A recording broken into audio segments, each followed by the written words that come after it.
When we said no to going into Iraq, would we have had a different opinion if the UN had endorsed the coalition of the willing? Well, they wouldn't have. That's the point. There was just nothing in that which would have caused the UN to come in behind it.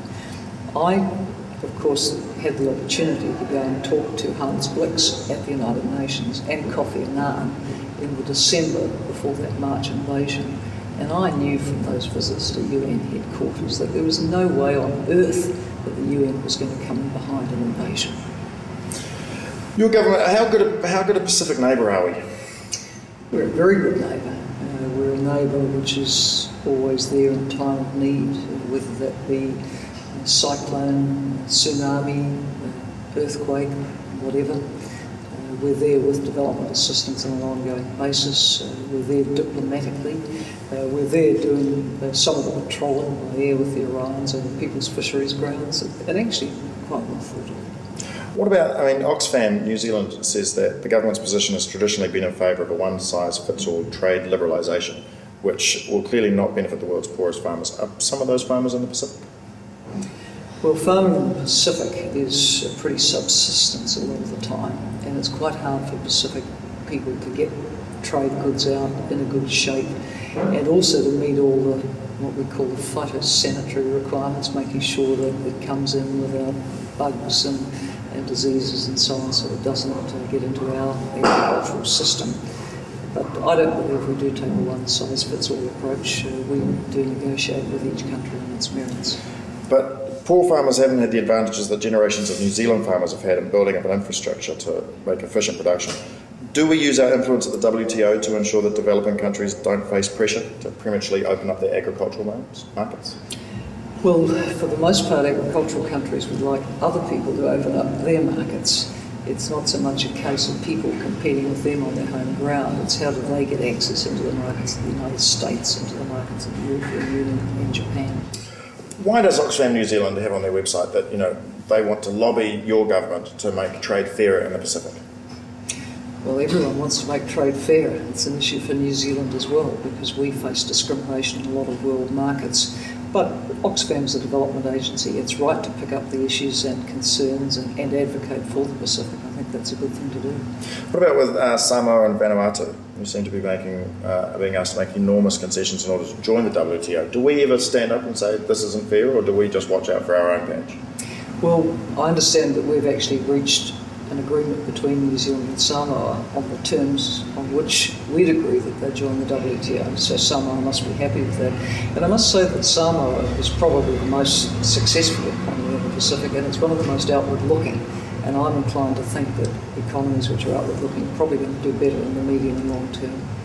Speaking of free trade agreements, the deal with China could be your legacy if it comes through.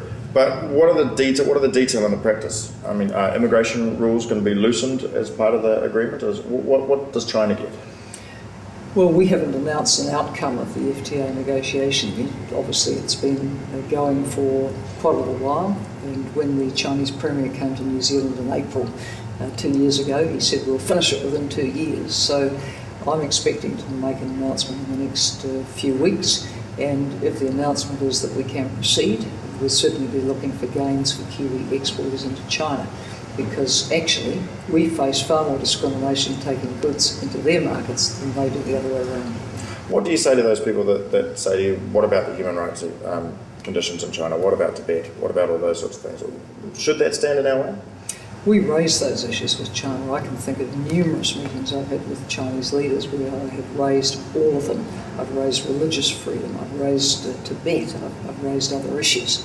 So we are able to do that. And I believe that because New Zealand is seen as independent and principled under a Labour government, they will take it from us. And they do respond. They'll often push back quite hard. But then we have views to push as well. You got a bit of slack about the fact that when the Dalai Lama came here, we didn't officially welcome him. We didn't have an official ceremony, official greeting. Why was that? Well, most heads of government don't, because he is not a head of government. He is a religious leader, a spiritual leader, and he comes to New Zealand in that capacity. Do you not ever meet with religious or spiritual leaders? No, not very often, no. Not being that way inclined myself. Let's talk media bias. The Electoral Finance Act has been described by the Herald as democracy under attack. Huge headlines constantly. It could be interpreted by some as Herald's profits under attack, as your bill will guard against plutocracy by restricting paid speech. Do you see a self-interested bias in the way that the Herald reports on this?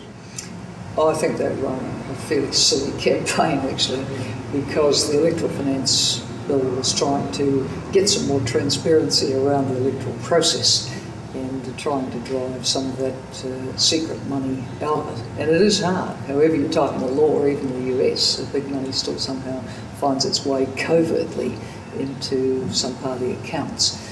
But the Herald, for sure, was probably looking at it from the angle of, will there be less spent on full-page ads in the Herald by organisations? I think that money might have had something to do with it.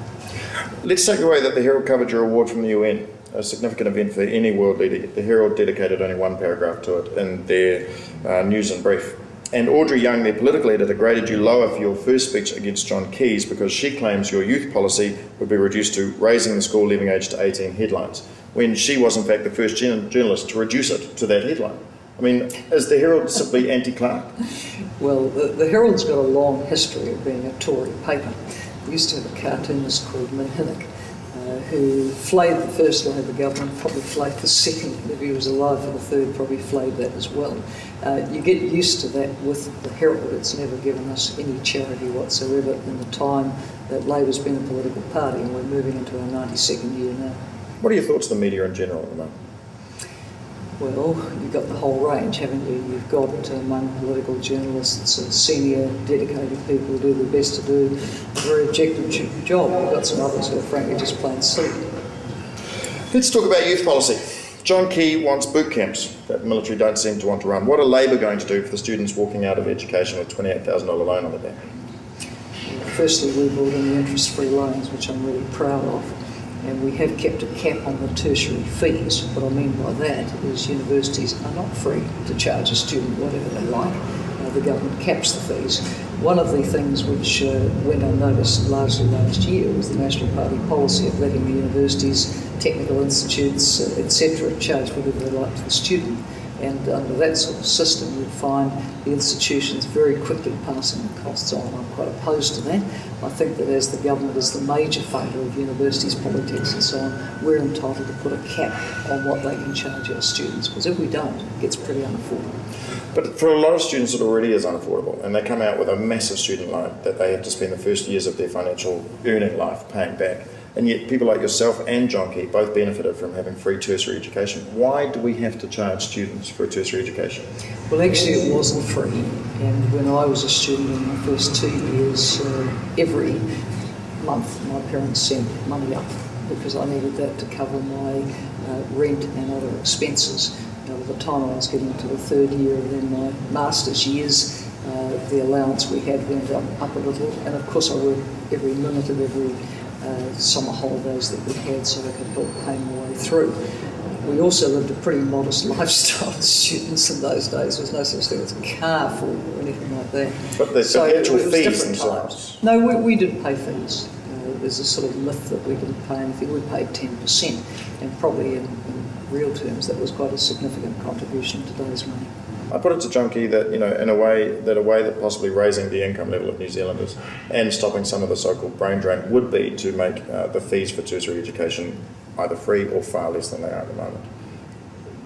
Is there any kind of thought from the Labour Party that we can do more to help our students than just make their loans interest-free? Well, every election we've come up with something which has improved it, and we'll look at it again, obviously. I mean, tertiary education was an area which had a lot of money taken out of it in the 1990s, and we've put a lot back in. But we have also started to look at how we reinvest in the universities, education and research and teaching as well, because we've done a lot with student support. The universities start to say, well, what about the other side of the equation?